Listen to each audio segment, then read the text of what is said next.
தமது நீதி நிமித்தம் அவன் மேல் பிரியம் வைத்திருந்தார்.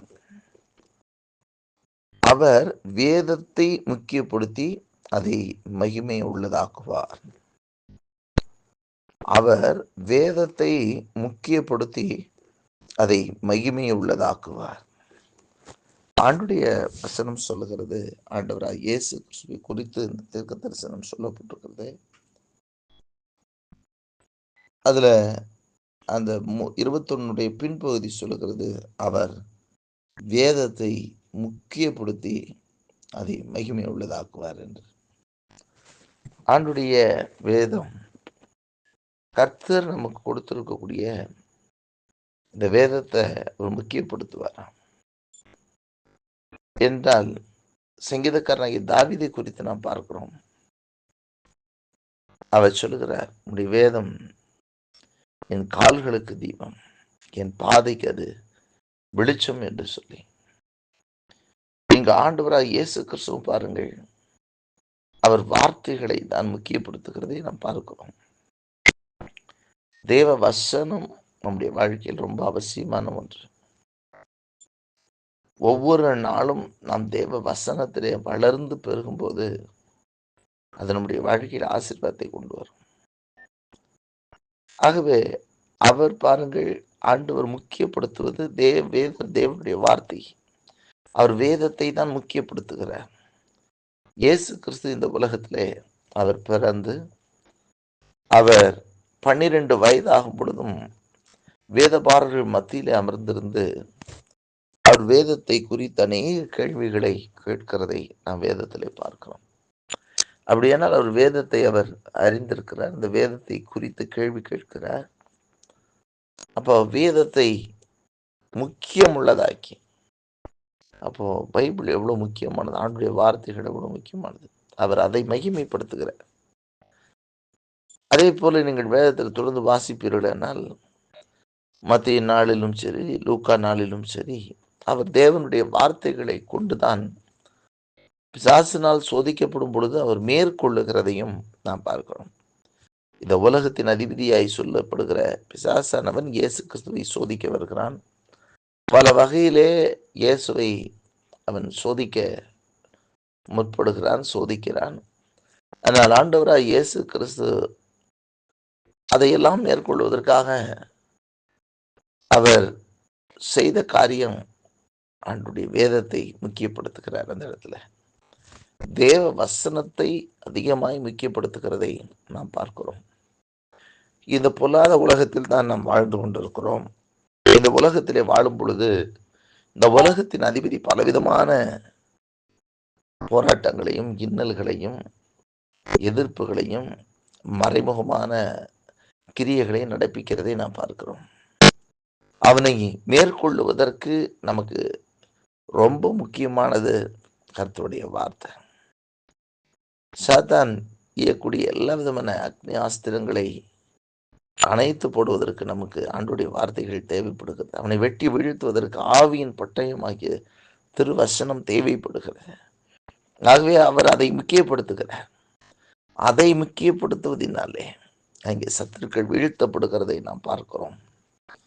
இன்றைக்கும் கூட நம்முடைய வாழ்க்கையிலும் அவருடைய சாயலை படைக்கப்பட்ட நாம், அவர் எப்படி வேதத்தை முக்கியப்படுத்தினாரோ, எப்படி முக்கியப்படுத்தி அதை மகிமையுள்ளதாக்கினாரோ, நாமும் ஆண்டுடைய வார்த்தையை எவ்வளவுக்கு எவ்வளவு முக்கியப்படுத்துகிறோமோ அவ்வளவுக்கு அவ்வளவு தேவ மகிமையும் வெளிப்படுகிறதை காண முடியும். முதலாவது, இந்த உலகத்தின் அதிபதியாக இருக்கக்கூடிய சத்துருவானவனை நாம் மேற்கொள்வதற்கு அது ஏதுவாயிருக்கும்.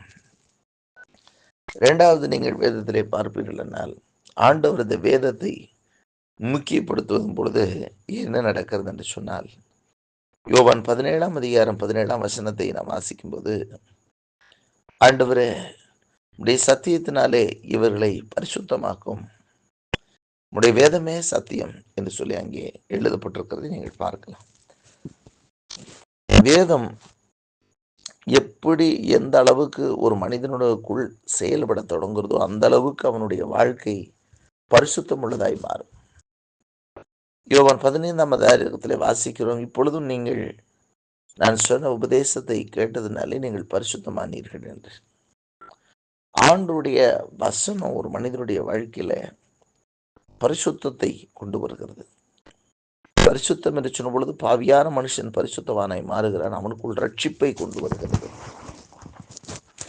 நம்முடைய வாழ்க்கையிலே நாம் நமக்குள் இப்படிப்பட்ட மாற்றம் வருமா, நாம் இப்படிப்பட்டவர்களாய் மாறுவோமா, இப்படிப்பட்ட ஒரு நிலைக்கு வருவோமா என்கிற ஒரு கேள்விகள் இருக்கலாம். ஆனால் எந்த மனிதனையும் அது மாற்ற வல்லமை உள்ளது தேவ வசனம். ஆகவே இயேசு தேவ வசனங்களை, வார்த்தைகளை, தேவ வார்த்தைகளையே பயன்படுத்துகிறார். அப்ப அந்த சத்தியத்தை அவர் வெளிப்படுத்துகிறார்.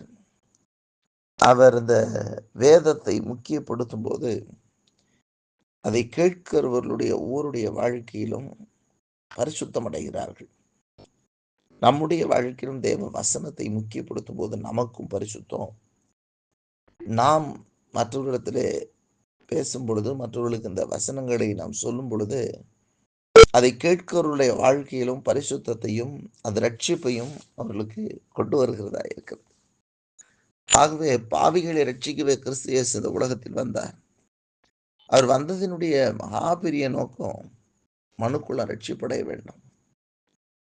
அந்த ரட்சிப்பை உண்டாக்கக்கூடிய வசனம். ஆகவேதான் யாக்கோபிலே வாசிக்கும் பொழுது 1ஆம் அதிகாரத்தில் இவ்வனமா எழுதப்பட்டிருக்கிறது, ஆத்துமாக்களை ரட்சிக்க வல்லமையுள்ளதுமாயிருக்கக்கூடிய திருவசனம் என்று சொல்லி.